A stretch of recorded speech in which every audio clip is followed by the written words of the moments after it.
Mesdames et messieurs, dans la vie de l'homme, il y a des jours qui finissent parfois par devenir des faits marquants d'une époque.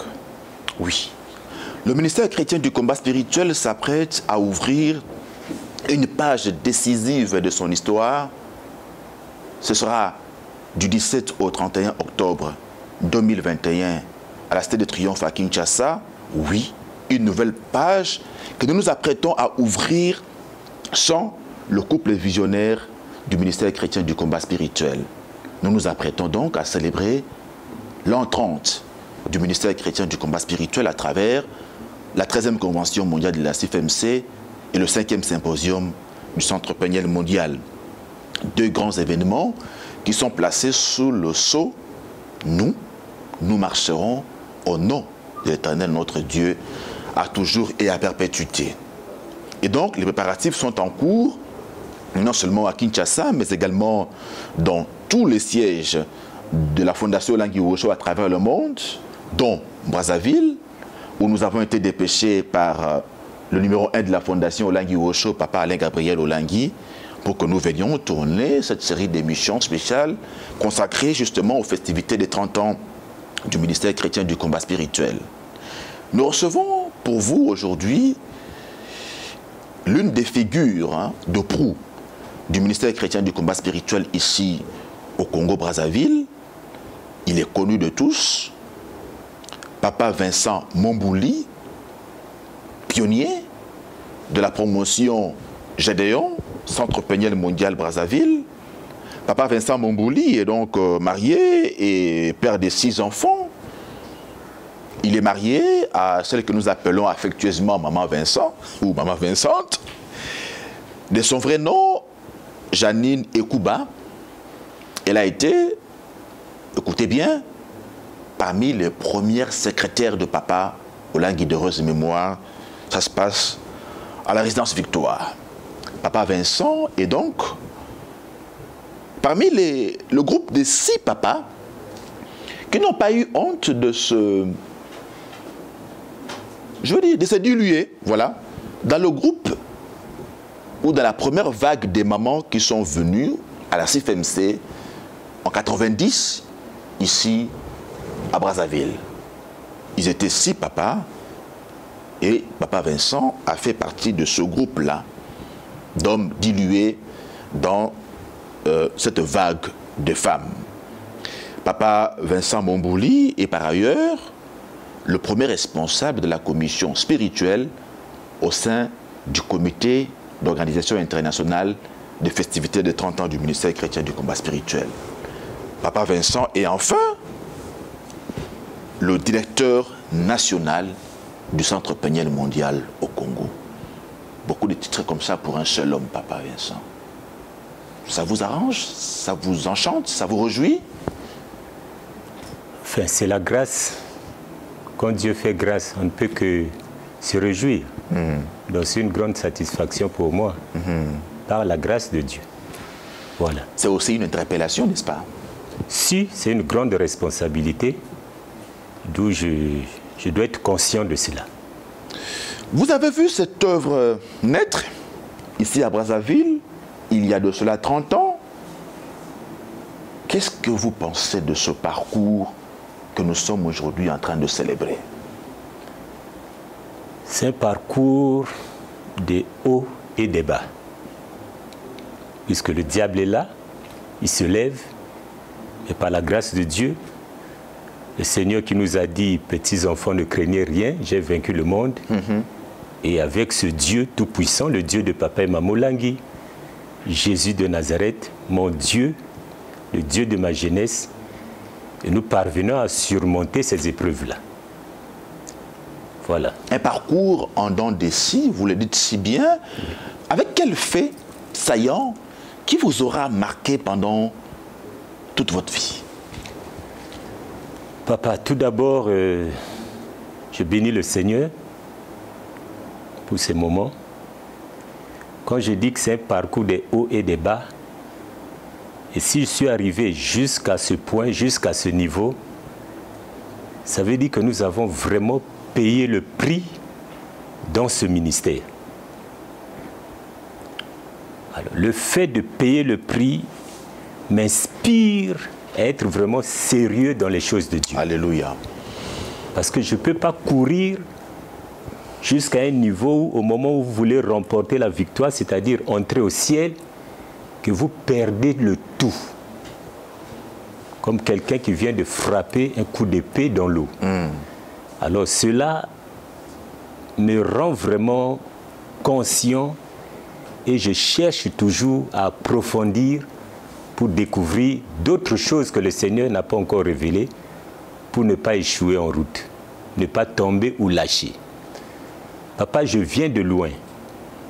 Je suis un enfant que papa et maman catholiques, ils ont mis au monde le premier, mon grand frère, et plusieurs années après, maman ne mettait plus au monde. Comme tout païen, ils se sont confiés aux féticheurs et ils tombent chez un féticheur qui s'appelle Autrement.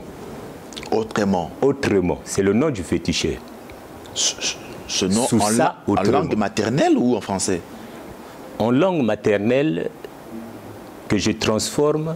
Que vous traduisez en français. Voilà. Ah, okay. Autrement. Donc il s'appelle Sousa Autrement. Alors, le monsieur, lorsqu'il vous donne un enfant, vous devez prendre son nom. Ma mère, on l'a eu chez lui. On lui a donné le nom de Sousa Marie. Ah. Mon père, Mambouli François, maman qui n'arrive plus à mettre au monde, répare chez les mêmes féticheurs. Et heureusement, pour moi, malheureusement pour le féticheur qui dit non, vous êtes déjà enceinte de 3 mois. Mais l'enfant qui arrive, c'est un bandit. Un bandit. Je dois vous aider pour mettre un enfant docile. Imaginez-vous, il s'appelle Autrement. Donc tout ce qu'il dit, c'est pas ça, c'est le contraire. Un menteur. Donc c'est un enfant de Dieu que Dieu envoie sur terre, mais le féticheur le détruit. Et je viens au monde, mon frère, mon papa, Etenda. Je suis turbulent à jamais. Turbulent à jamais, jusqu'à insulter papa, maman, à un niveau où vous ne pouvez pas croire. Vos propres parents? Mes propres parents. Jusqu'à chercher à voir la nudité de ma propre mère. Ah non, papa. Et je l'ai vu. Là, c'est à quel âge? Je suis déjà âgé, j'ai moins de 18 ans. Vous le faites accidentellement ou bien vous... Je le fais, maman rentre dans la douche, des douches indigènes où vous voyez, c'est des tôles, des fois il y a des trous, des vieilles tôles. Moi je viens, maman se lave, et moi je viens et puis bon, je cherche à regarder. C'était la première nudité que vous voyez ou bien vous en aviez l'habitude? J'ai eu, disons, c'est la première commandée par une féticheuse. Le féticheur me détruit, donc ma vie. Si j'ai un petit problème avec les parents, on va chez le féticheur. La féticheuse, quand on arrive, c'est moi-même qui propose aux amis pour avoir l'augmentation du sexe masculin. Donc je propose... attendez papa, pour avoir l'augmentation de quoi? Le volume? Le volume. Alors que Dieu nous a créés normalement, mais moi... Vous allez voir le féticheur? Oui, une féticheuse, une pygmée. On se renseigne.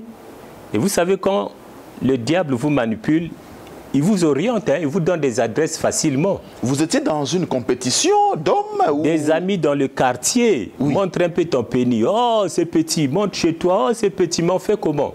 Nous devons faire pleurer les femmes. On est des adolescents, papa. Et on arrive chez une maman, une vieille maman, qui prend de la gilette, il incise tout le monde. Des incisions sur votre organe génital. Génital. Nous sommes à 3, on finit, il dit non. Et qu'est-ce qu'elle applique dedans? C'est des trucs noirs qu'on ne maîtrise pas, on ne sait pas, c'est comme du charbon mélangé, je ne sais pas, avec du piment ou quoi, mais ça fait très mal, papa. Et on doit vous le faire pendant qu'il fait chaud. 13h, 14h, 15h. Il finit de nous inciser, il dit maintenant vous aurez beaucoup de femmes, vous allez les faire pleurer, mais commencez d'abord chez moi. Ah non! Le premier il commence, nous sommes là, 3 debout, l'autre monte, il finit. Attendez, Papa Vincent, attendez. En ce moment-là, vous avez encore des douleurs. Vous ressentez encore des douleurs, non? 3 jours après. Ah, c'est 3 jours après. On est revenu. Oui. Il dit non, vous commencez pour voir si c'est bon. Bon, apparemment, rien n'a changé. Le premier monte, nous sommes là, on regarde, il finit, il dit non, toi maintenant viens. Il m'indexe. Moi, je dis non, bon, moi je suis le dernier. Par peur et la saleté, tout ça, un jeune garçon, les parents ne savent pas où est-ce qu'il est, qu'est-ce qu'il fait. Une femme pygmée. Une vieille femme. Qui pouvait avoir quel âge? Oh, papa, plus de 60aine. C'est une vieille. Et le deuxième, il va, il finit, et il dit maintenant c'est toi. Moi je renonce, je dis non, je ne peux pas faire ça. C'est trop sale. Il dit si tu ne le fais pas, tu vas mourir. J'ai peur. Il me dit, moi je dis mais je ne peux pas faire ça. Il dit si tu ne fais pas moi, va le faire chez ta mère. C'est comme ça que cet envoûtement-là, comme j'avais peur de mourir, j'arrive à la maison, je ne peux pas... Comment commencer à ta propre maman? Je vais dire quoi? Donc j'attendais quand maman sortait, je portais ses sous-vêtements, je prends le noir, je mets, j'enlève, je remets le rouge, blanc, tout ça. Dès que maman rentre... Bon, en ce moment-là, papa est où? Mais ça se passe au quotidien, papa. Papa peut sortir, et les parents sont même au salon, moi je rentre dans leur chambre. Oui. Vous essayez de porter le sous-vêtement de maman? Je n'essaye pas, je porte. Vous portez, oui. Quelques heures après, j'enlève, je porte, et je repars chez la féticheuse. Je dis non, mais je n'ai pas pu, mais quand même j'ai porté. Il dit non, pas porter. Tu dois faire l'amour avec ta mère. Je lui ai dit à la féticheuse, je ne peux pas. Il dit alors, si c'est comme ça, tu n'as pas une grand-mère? Je dis oui. Il dit va coucher ta grand-mère. La maman de mon père, grand-mère paternelle. J'arrive aussi chez la grand-mère, elle est là, mais le diable est diable. Il a tout programmé. Il est diable. Un jour, j'arrive, toujours par peur de mourir. C'est la vieille qui sort de la douche. Elle a son pagne au niveau de la poitrine. Et elle s'assoit dehors comme ça. À ma grande surprise, elle a les jambes écartées, elle est distraite en train de parler. Et moi, je passe, paf, je regarde. Comme le diable est diable, je l'ai dit tantôt. Il me dit, regarde. Je regarde. Il dit à la maman, regarde comment ton petit-fils te voit. Pour nous mettre en collision. En connexion. Et la vieille va se rendre compte que je suis en train de la fixer entre ses jambes. Il me dit, mais c'est quoi? Moi, je dis, mais c'est quoi? Il dit, oh non, toi, tu as vu ma nudité. Je dis, oh, mais ça fait quoi? Elle se met à pleurer, pleurer, pleurer. On appelle mon père, papa qui vient, maman, c'est quoi? Oh non, ton fils a vu ma nudité. Le papa qui dit, alors, ça fait quoi? Oh! La vieille qui pleure, elle rentre au salon, elle traverse le salon, elle rentre dans la chambre, croyant que, bon, on entend un calme, hein? Croyant que tout est fini. Or, elle a mis un fil au cou et puis elle s'est jetée, elle s'est pendue. J'entends un bruit, oh, je rentre comme ça, je la vois. Mon Dieu, tout le quartier en ébullition. Elle en est morte? Elle est morte. Et en lingala, tout le monde, Kokaba Vincent, Koufi Vincent, Monimotaka, Kokonaye. Tout le quartier, la police est arrivée. À ma grande surprise, papa ne me dit rien. Le jour de l'enterrement, papa prend les draps, tout ce qu'il faut pour embaumer le cadavre demain pour amener à l'enterrement. Il me dit, tu prends tout ça, tu dors seul dans ma chambre, donc on viendra te chercher demain. Eux, ils sont partis au lieu de deuil. Le lendemain, moi, toute la nuit, il y a des bougies, des trucs, des parfums, tout. J'ai peur.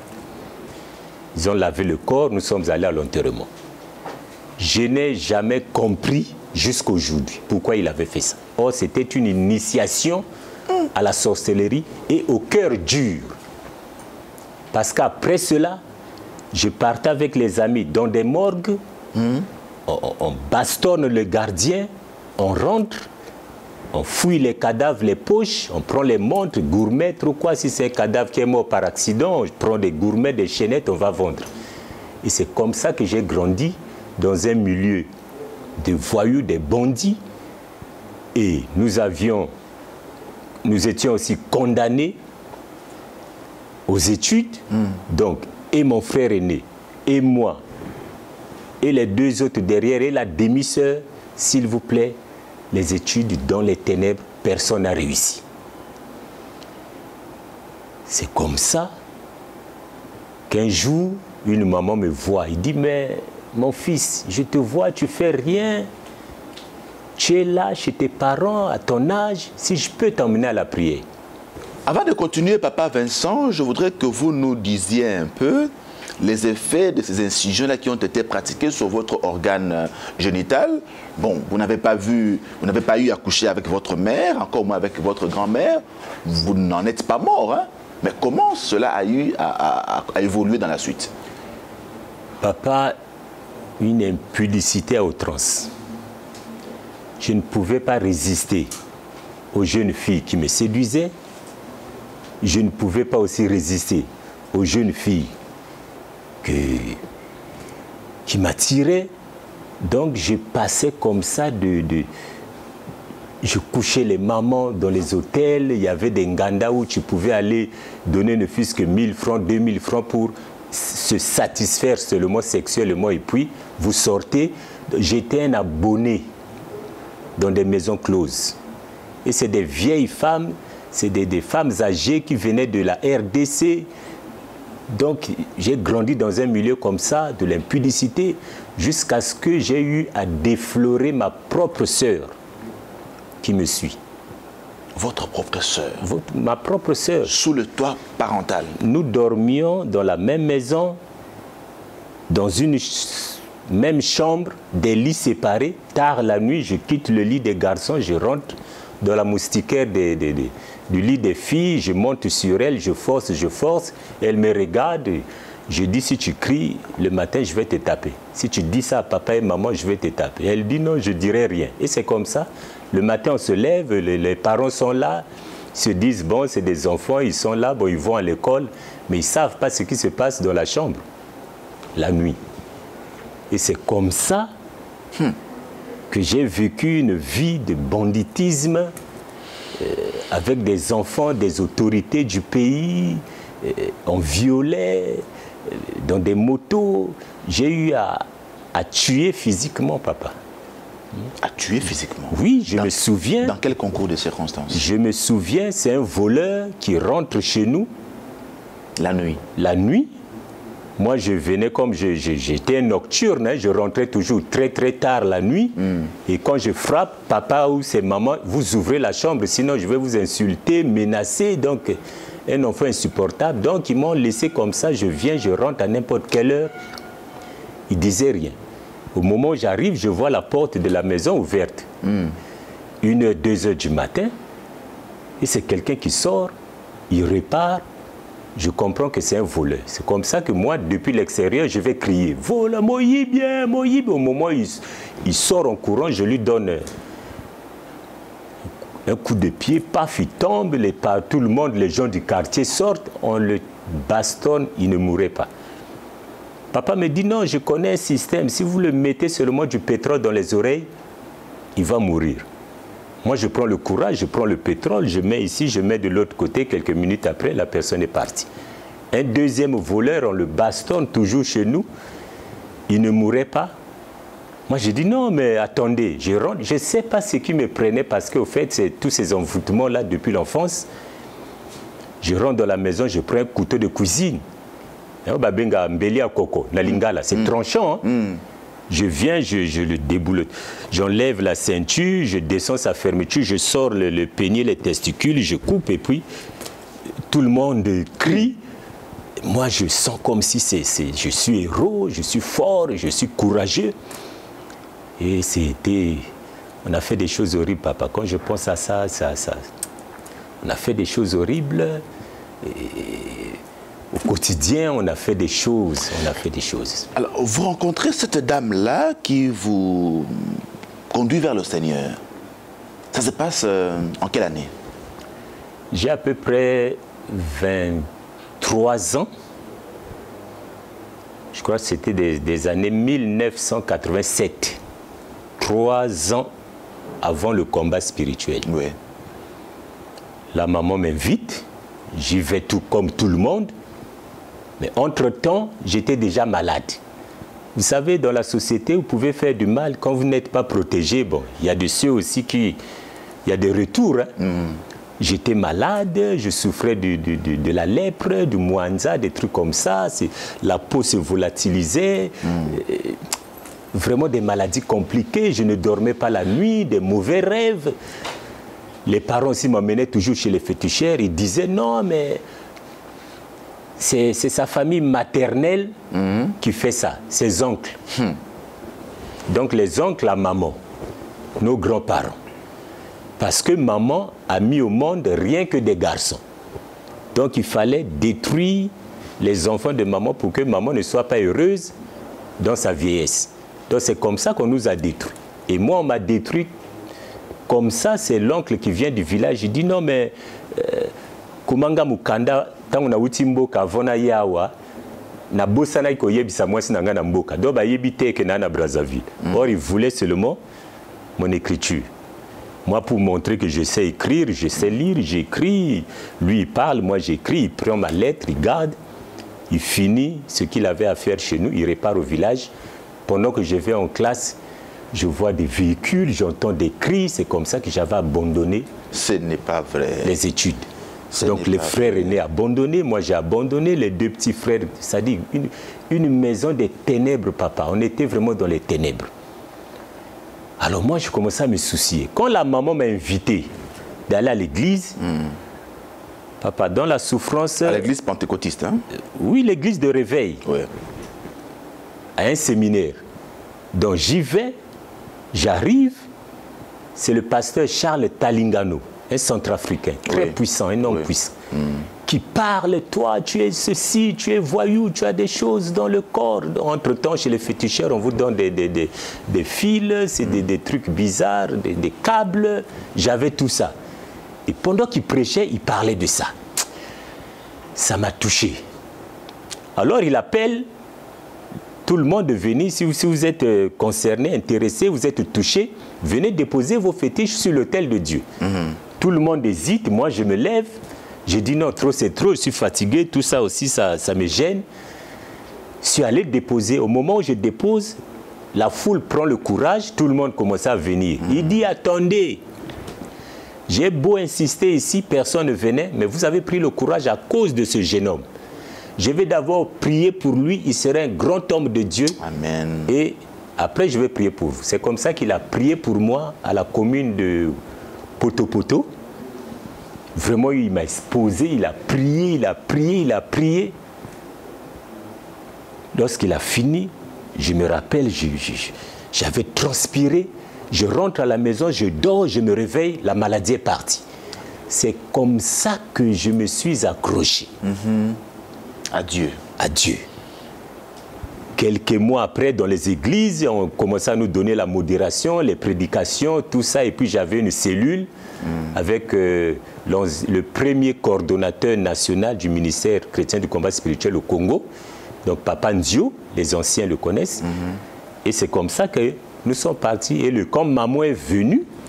avant qu'on parle de l'arrivée de maman, là, vous êtes déjà prédicateur. Oui, oui. Et donc, l'impudicité, c'est fini ou bien elle continue? Elle continue dans les églises, papa. Pas de délivrance, tu peux Elle continue prêcher avec la même dose. Hein? La même dose, plus même. Vous prêchez, vous voyez les jeunes sœurs assises, tout ça, vous prêchez, à la fin, c'est ton nom c'est quoi? Tout ça, viens demain, je vais te suivre après c'est bon. Alors, maman arrive, nous sommes en 90. Comment vous vous retrouvez dans ce groupe-là des 6 papas? Je me retrouve par la grâce de Dieu, étant donné que j'étais le petit de Papa Nzio. Oui, oui. Ah, donc, oui. la grande équipe, l'équipe des mamans, les mamans Daniel et les autres, maman Baraka, tout le monde, les mamans Makalas, qui ont reçu maman Oelangi, les mamans Batantou.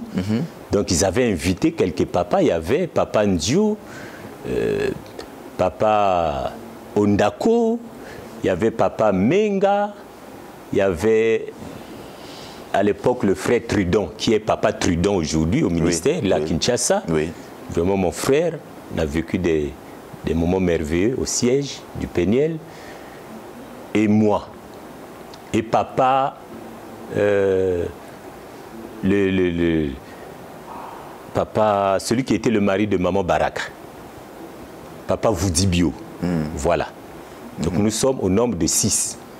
C'est comme ça que, comme les mamans Baraka, les mamans Makalas prêchaient déjà, elles étaient aussi dans des églises. Maman Baraka venait de chez les protestants. Et c'est comme ça que maman, moi étant déjà serviteur de Dieu dans les églises, maman va dire à papa Josué, Teyaye Mbangu, l'excès na délivrance à 3 jours, to luka siège, to tiaye a bandakoya mbaba papa. Et maman va trouver le Péniel 1 dans rue Manzomo, 1987. C'est là que maman va dire, comme tu sais déjà, tu as la connaissance de la parole, même si tu n'es pas vraiment totalement délivré, mais commence à recevoir les gens qui viendront pour leur expliquer qu'est-ce qu'il faut faire. Alors, mais dans l'entretemps, votre venue au ministère, le fait que vous soyez là en train d'écouter les enseignements et tout, qu'est-ce que cela commençait déjà à produire comme effet dans votre vie? J'étais déjà touché parce que c'était un message que je n'avais jamais entendu. Des liens, des condamnations, la sorcellerie. Je me souviens, pour la toute première fois, maman arrive, on cherche un garçon pour aller acheter quelques jus. Et papa Nzio m'appelle, il me donne de l'argent. Au moment où je sors, j'entends maman Langi qui dit Bozo tinde wana boye biye, nga lingi bandoki te. Moi je dis quoi? Moi ndoki. Ça m'a refroidi. Mais étant donné que j'étais dans l'appel, je reviens, tout mécontent, je ne comprenais pas comment maman peut me traiter de ndoki. Or j'étais réellement ndoki. J'étais sorcier, ce que je faisais, consciemment et inconsciemment, tout ça c'était de la sorcellerie. Et c'est comme ça que maman va me laisser au centre Péniel et j'ai commencé à recevoir tous les papas qui venaient. Après les 6 papas, les pionniers. Je leur faisais accepter Jésus-Christ au centre Péniel, je leur montrais l'importance du combat spirituel, même s'ils étaient dans les églises, que vous soyez catholique, protestant ou dans une église de réveil. Mais le combat spirituel, je montrais, je démontrais avec des versets bibliques, je donnais le goût à tout le monde, que vous soyez papa ou maman, ceux qui venaient au centre Péniel, on leur donnait le goût là pour intégrer le ministère chrétien du combat spirituel. Alors, vous donniez aux autres ce goût-là, et vous-même, dans l'entretemps, comment évolue votre délivrance par rapport justement à tout ce passé sombre que vous venez de nous décrire? Bon, j'ai eu la grâce de rester au siège. Entre-temps, j'ai ma famille, la maison paternelle, dans le quartier, un quartier reculé de Brazzaville, qu'on appelle Mikalou. Je quittais Mikalou. Je sors de chez moi à 4 h du matin, de chez mon père, la maison familiale. Je vais à l'hôpital de Talangaï où papa m'avait donné un petit boulot là-bas. J'arrive, je quitte à 4 h du matin de Mikalou. J'arrive à l'hôpital de Talangaï à 5 h du matin. Nous balayons l'enceinte, nous faisons l'entretien jusqu'à 6 h du matin. Pendant que les malades arrivent, la cour est déjà propre. Et je dois attendre jusqu'à 14 h, le temps que le travail termine, et je fais le piéton, papa, jusqu'au cinéma ABC pour prendre les chaises, les gécos bleus, blancs là. Je mets dans un pouce les chariots là. Moi-même, je pousse jusqu'à sur la 16e, dans la rue Manzomo, 1087. J'arrive là, je classe les chaises depuis 4 h du matin que j'ai quitté de chez mon père pour l'hôpital de Talangaï. 14 h, 1 h du temps, de 14 h à 15 h jusqu'à cinéma ABC, 1 h du temps, toujours à pied. Je prends les gécos, j'amène au centre Péniel et c'est moi qui modère. Papa Josué, papa Léon, papa, que ce soit papa Olangio qui venait enseigner, c'est moi qui modérais, avec les autres bien sûr, donc je parle de moi, sans se laver depuis 4 heures du matin, tout ce mouvement-là, parce que je n'ai pas le temps de me laver. Je modère et je finis le prédicateur, que ce soit papa Jésus-Oki, il prêche, il enseigne, on finit la formation, je me rappelle c'est papa Malobo qui donnait la formation des Gédéons, on finit la formation, il est 18h, 19h, je dois aller faire le marché pour les papas Josué. Vous faites tout ça pourquoi? Avec quel objectif? Papa, je ne sais pas, ça dit j'avais un engouement, j'aimais le Seigneur parce que la vie que je venais de quitter là, le monde là, je m'étais rendu compte que j'étais vraiment dans les ténèbres. Il fallait plaire à Dieu pour qu'il fasse quelque chose pour Alléluia. moi. Après tout, j'ai échoué dans les études. Je ne fais rien, je n'ai rien. L'âge avance. Qu'est-ce que je vais devenir? Donc c'est tout ça qui me poussait. La Bible dit, fais de l'Éternel tes délices, il te donnera ce que ton cœur désire. Vous avez fait de lui vos délices, il vous a donné ce que votre cœur désire ou désirait. Comment l'a-t-il fait? Je bénis Dieu pour mes papas que Dieu a utilisés. Papa Josué. Papa Josué Wembalonge. Josué Wembalonge. Char d'Israël. Mon père. Papa Léon. Papa Kabea. Les papas Malobo. Papa Léon Omanjia, qui est le responsable du ministère à Ottawa, au Canada. Oui, au Canada. Tous ces papas, Dieu les a utilisés pour ma délivrance. Et surtout, papa Josué m'a dressé d'une manière au point où je le haïssais, sans le savoir que c'était pour mon bien. C'est après que j'ai compris. Yo, ngana lula lete olingo lala. Kenda ko lukanga ba mong greffé. Ah. Na longoli ndako depuis 4 heures du matin, 5 heures na kyo lukaba kiti na ye peniel ngamoko na modéré na sokolité to silisi na pe mamoke djonga et je prépare, je finis. Il termine de manger, pendant qu'il se repose pour se lever à minuit, moi je dois faire la vaisselle. C'est la bergerie. Et à minuit, vous à minuit, pendant que je finis, pendant que je lave là, eux ils se reposent, les hommes de Dieu et tout. Et quand je finis, j'essaie de poser ma tête comme ça. Il est minuit, il se lève. Pam, pam, pam, pam. Yesu Azaliawa, Konimbate. À l'époque, tu essaies de faire ça, tu es sorcier. Ce n'est pas les prières de maintenant, papa, où on laisse tout le monde à la merci. D'autres prient debout, d'autres sont là assises, d'autres à genoux. Nous avions des genoux, vraiment, vous sentez qu'il y a des cachets. Hein? À genoux, ma bokolikolo. Pas facile, hein, Papa Vincent, pour un jeune de votre âge à l'époque. Mais je voudrais vraiment que vous nous disiez très clairement comment votre nouveauté de vie a commencé dans ce ministère. Ma nouveauté de vie a commencé lorsque maman m'a pris.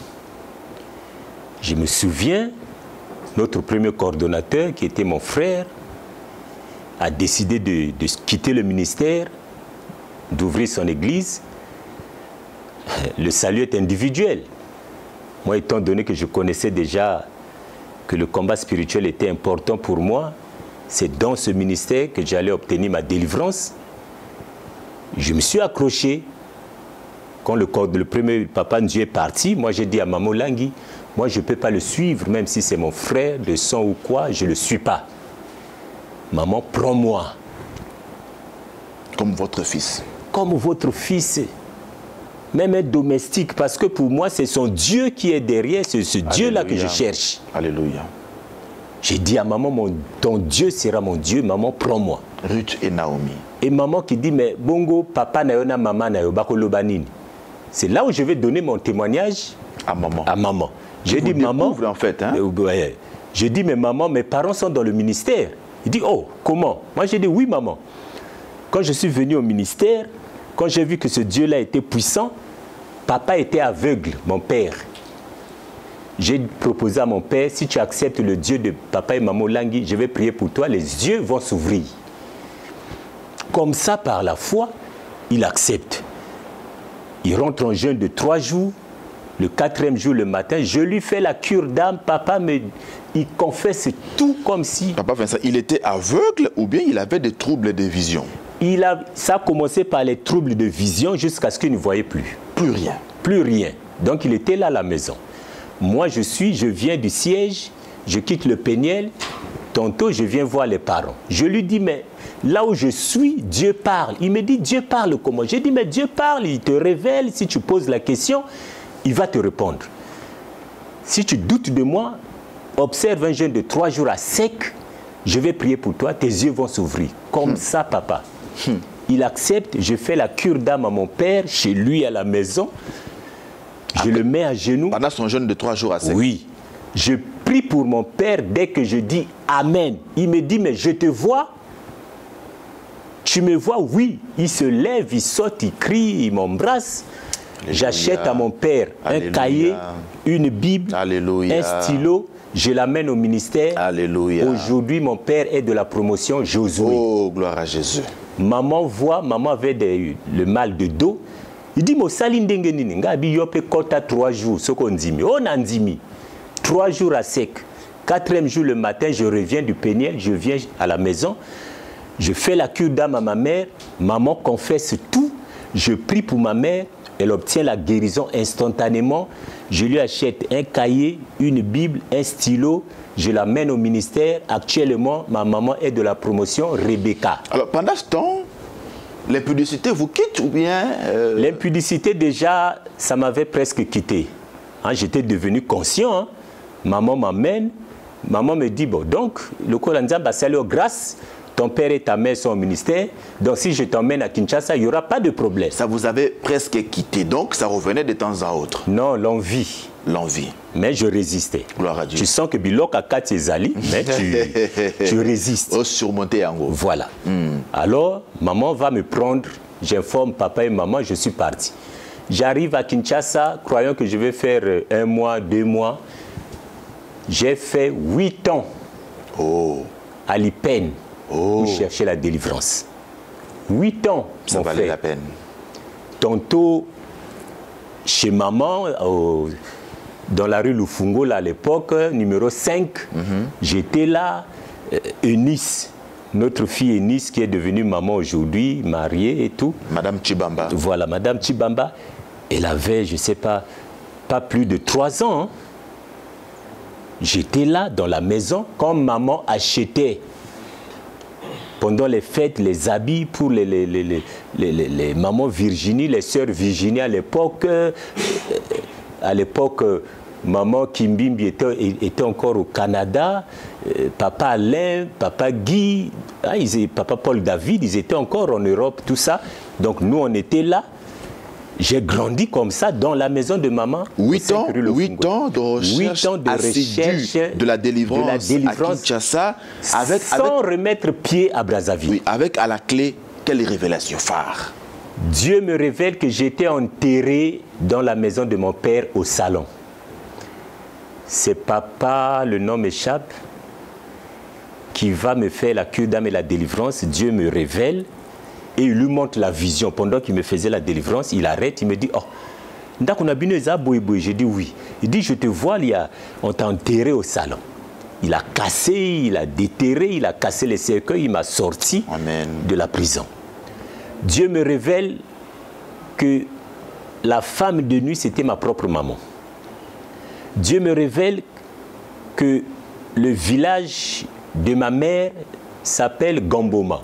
Gamboma, en français, veut dire propriétaire du bois. Propriétaire du bois. Donc, automatiquement, on était les enfants du serpent. Le serpent, c'est le désert, c'est l'impudicité, c'est la pauvreté, autre.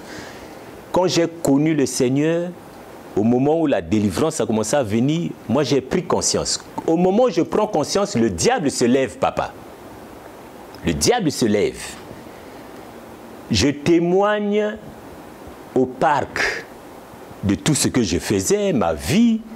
le diable transforme cela dans les cœurs de tous les chrétiens combattants.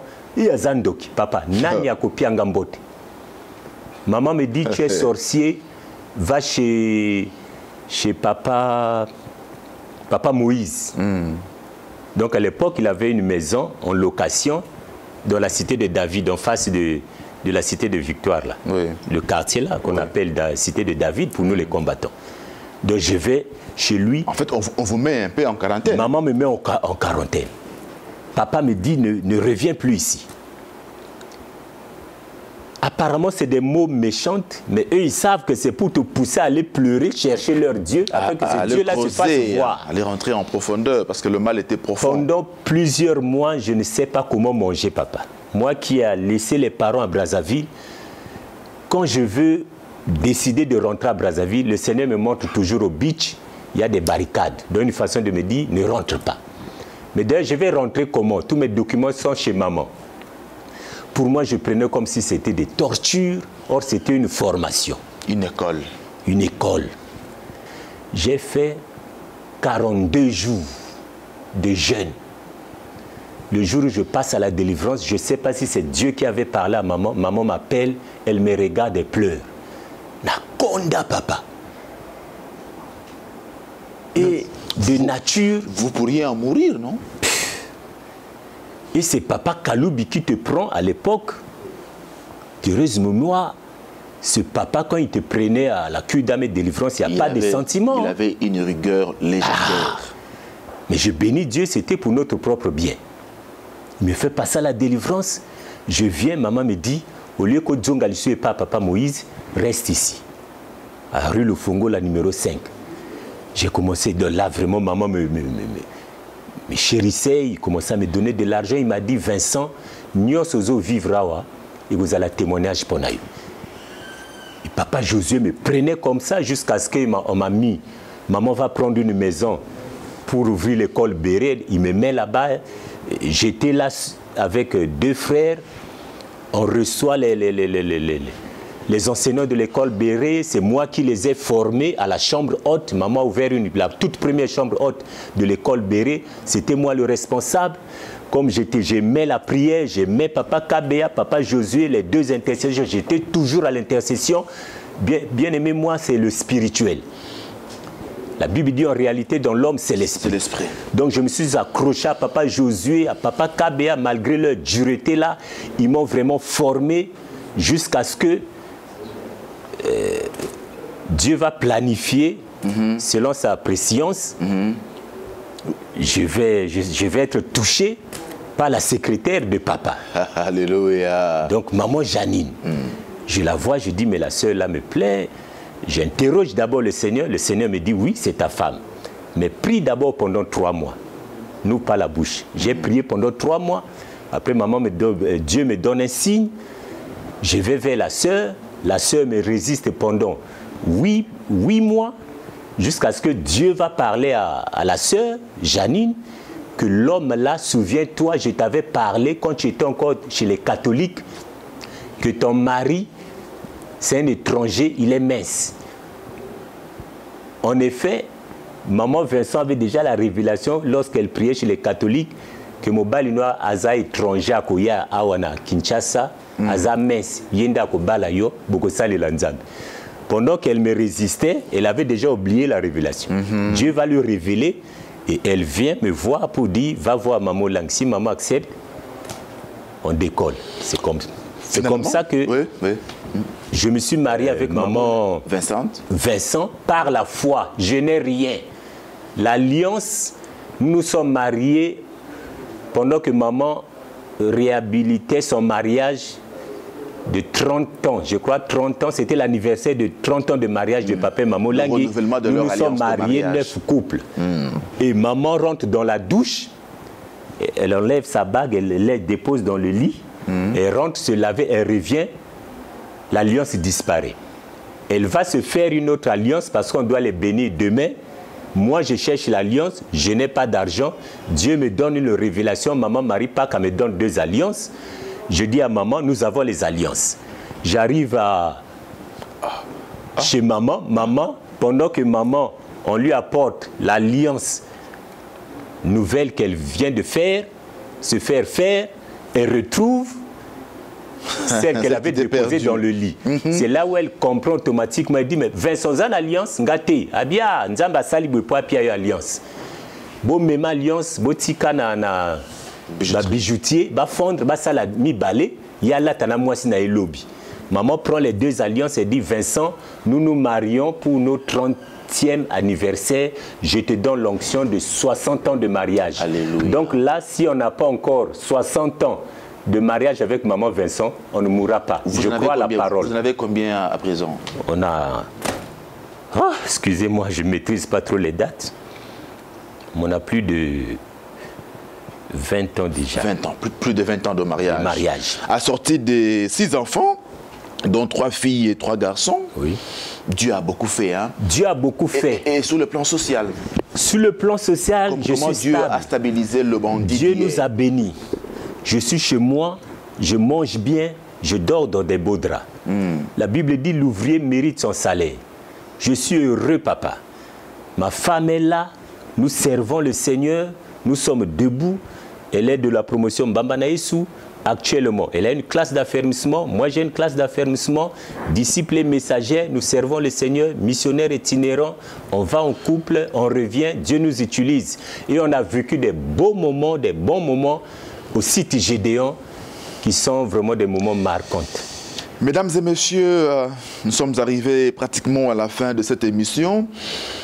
Une émission sur fond d'un témoignage, je n'ose pas dire glaçant, un témoignage époustouflant qui nous met en exergue la dangerosité des ténèbres, en même temps que ce témoignage nous rassure que nous avons un Dieu omnipotent, un Dieu qui peut tout, qui peut tirer quelqu'un des profondeurs des ténèbres et le placer dans son admirable lumière. Papa Vincent, je l'ai dit en début d'émission, vous êtes le responsable de la commission spirituelle au sein du comité d'organisation internationale des festivités des 30 ans. Votre mot de la fin par rapport à ces festivités? Je bénis le Seigneur. Ce n'est pas un hasard que le Seigneur me fait cette grâce-là. On a payé le prix. On a payé le prix. Quand je vois comment Dieu m'utilise, je bénis le Seigneur. Après la formation que j'ai reçue de Papa Josué, char d'Israël, mon père, je suis le modèle de Papa Josué au Congo. Je m'accroche au spirituel. Jusqu'aujourd'hui, j'entretiens les chambres hautes, les 2 grandes chambres hautes que Mamo Lang a laissées au Congo-Brazzaville, notamment ici chez nous. La toute première chambre haute qu'elle a ouverte plusieurs années, presque depuis le début du ministère, à la toute première convention de la CIFMC au Palais des Congrès. Maman m'avait donné la responsabilité, moi et Papa Trudon, de conduire cette chambre haute. La chambre haute a évolué jusqu'à ce que le couple Kembole est arrivé, le couple Albert Ntsai, on a travaillé, ils sont partis, je maintiens, je détiens, donc je suis là avec ces enfants. Il y a de ceux qui tombent en route, le Seigneur envoie les autres et nous continuons la marche. La deuxième chambre haute, elle est toujours là aussi à Brazzaville, que j'entretiens. Donc en effet, je suis, entre guillemets, comme Papa Oleko a toujours dit, Naza dépôt, c'est-à-dire un conservateur. Je suis jaloux de ce ministère. Donc nous avons 2 dépôts, 2 dépositaires désormais.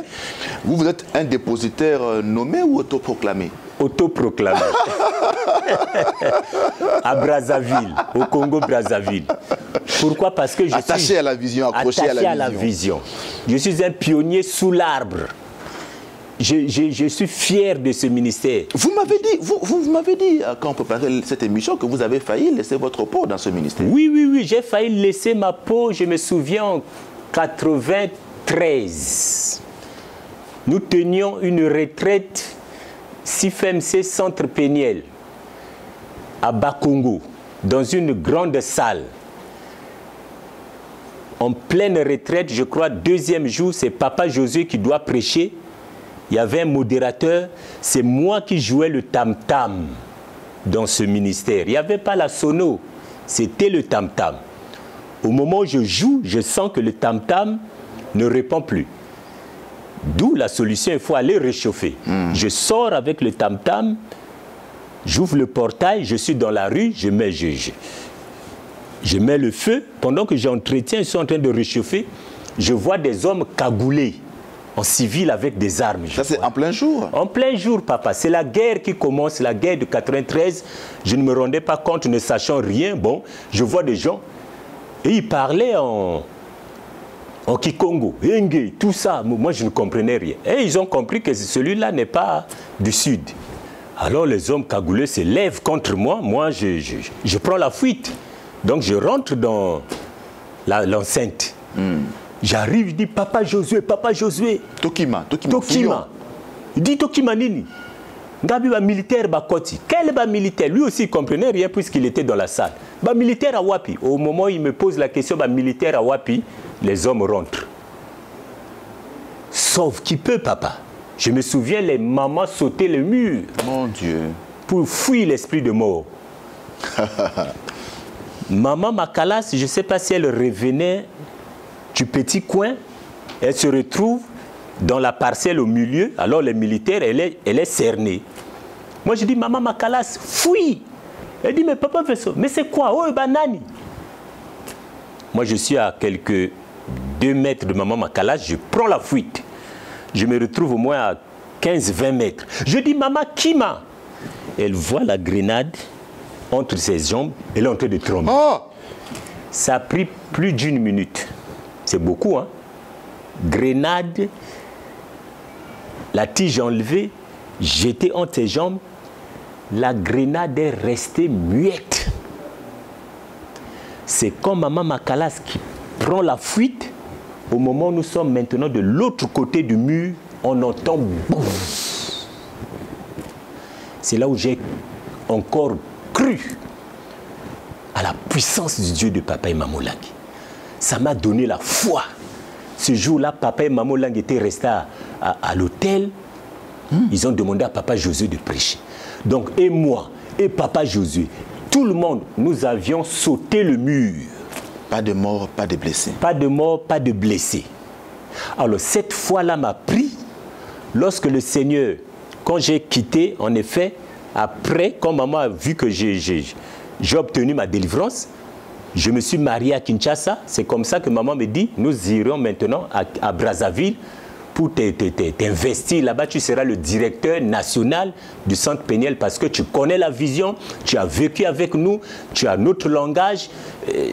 Donc, au fait, tu es maintenant bien placé pour travailler. J'arrive, je retrouve la coordination dirigée par Papa Tchakachi Malonga. Quelques années après, il part. Papa Ndongo était le coordonnateur, le directeur national, qui est aujourd'hui le papa de tout le monde, Cordo.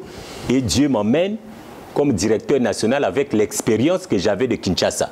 Papa, j'étais zélé. Le Seigneur m'a utilisé puissamment. J'ai vu des gens vomir, jusqu'à vomir un poisson, ou en lingala on appelle mongousou. En pleine intercession, je suis en train de prêcher. L'Esprit m'emmène vers une maman qui avait des problèmes. Elle pleurait. Je dépose ma main sur elle. Elle tombe. Manifestation. Oh! Mongousou devant tout le monde. J'ai pris le poisson. J'ai soulevé. Ce jour-là, papa. Il était vivant ou mort? Vivant, Mbisiazo Pema. Mais comment il vivait dans le ventre de la femme là? Mystérieusement. C'est après qu'on a su, selon le témoignage de la sœur, elle était la deuxième femme d'une autorité de ce pays. Par peur de le quitter, l'autorité l'a emmené chez un féticheur. À Mélissier, Bamaya Dongo Dongo, il y avait Mbisio Bateka, cuvette, il y avait l'eau là. On l'a fait boire tout petit peu. C'est ça qui s'est transformé en poisson. La sœur, on l'a mené à Kinshasa. Maman l'a vu. C'est de quoi ce poisson dans son ventre? J'en sais rien. Donc, on l'a mené à Kinshasa et elle a creusé quelques années là-bas. Je reviens à Brazzaville. Je continue dans mon exercice de disciple. Une fois encore, un autre témoignage. Pendant que je prêchais, une maman était touchée, en train de pleurer. Elle vient vers moi et dit, papa, Nana Ngouma Nandaku. Ngouma, c'est le boa. Le boa. Nous avons un boa à la maison, chez moi. On travaille avec un pasteur qui a une grande église en Pila. Donc c'est ce boa-là qui attire les âmes. Je dis vraiment, papa, je suis obligé de dénoncer les œuvres des ténèbres. Le lendemain, la maman m'apporte un boa dans une caisse. Vivant. Vivant. Tout le monde a pris la fuite. Sauf vous. Sauf moi. Quand je lis la Bible, Paul avait saisi la vipère. Moi, je me dis, je dois faire plus que Paul. Je suis le fruit de papa et maman Langui, de leur Dieu. Le fruit de papa Josué, char d'Israël. Papa, le boa se jette sur moi, je recule, je le piétine à la tête, je l'attrape, je le soulève. Il y a des images, il y a des photos en pleine intercession. J'ai vu des choses, papa. Dieu m'a tellement utilisé, si bien que j'encourage tout le monde d'aller au 30e anniversaire. C'est un Dieu que je donne les témoignages vivants, des choses vécues. Je suis venu au ministère, on m'a informé, j'ai été transformé. Aujourd'hui, je suis pionnier du ministère. Alléluia. Gédéon, je défends la cause du Dieu de papa et maman Langui. Je suis du côté des enfants Langui. Quand le diable s'est levé à Pointe-Blanche pour détruire le siège, je suis allé, j'ai fait 4 mois de jeûne et prière pour remettre la paix là-bas, avec les autres. Dieu m'en est témoin. À Brazzaville, je défends toujours l'œuvre que le diable veut détruire. Et je promets à tout le monde, aussi longtemps que je serai vivant, je vais soutenir les responsables du ministère chrétien du combat spirituel ici au Congo, notamment aussi à Brazzaville. Donc pour ceux qui sont avec les enfants pour la continuité, je les soutiens. Voilà pourquoi j'entretiens les 2 chambres hautes jusqu'aujourd'hui, devant les vents, devant la pluie, les montagnes, fleuves, océans. Nous allons foncer jusqu'au bout. Je ne recule devant rien parce que Jésus-Christ est Seigneur. Ce que vous dites, papa Vincent, se résume dans ce que papa Léo Langui a dit à toute la communauté à partir de Bruxelles, en Belgique, que nous sommes tous des Josué. Amen. Et ça, vous le dites en tant que Josué. Amen. Merci beaucoup, papa Vincent. Une expérience richissime qui nous donne beaucoup de foi, qui nous rassure effectivement que les ténèbres ne régneront pas toujours. Amen. C'est par ici, mesdames et messieurs, que nous mettons un terme à cette émission spéciale consacrée aux festivités des 30 ans du ministère chrétien du combat spirituel, festivités que nous avons pu exploiter au regard du témoignage de l'expérience du disciple de Jésus, papa Vincent Mombouli, qui est entre autres directeur national du Centre péniel mondial en République du Congo. Merci de votre attention soutenue. On se retrouve prochainement pour un autre numéro de votre émission spéciale Festivité 30 ans, ministère chrétien du combat spirituel. Merci, que Dieu vous bénisse et à la prochaine.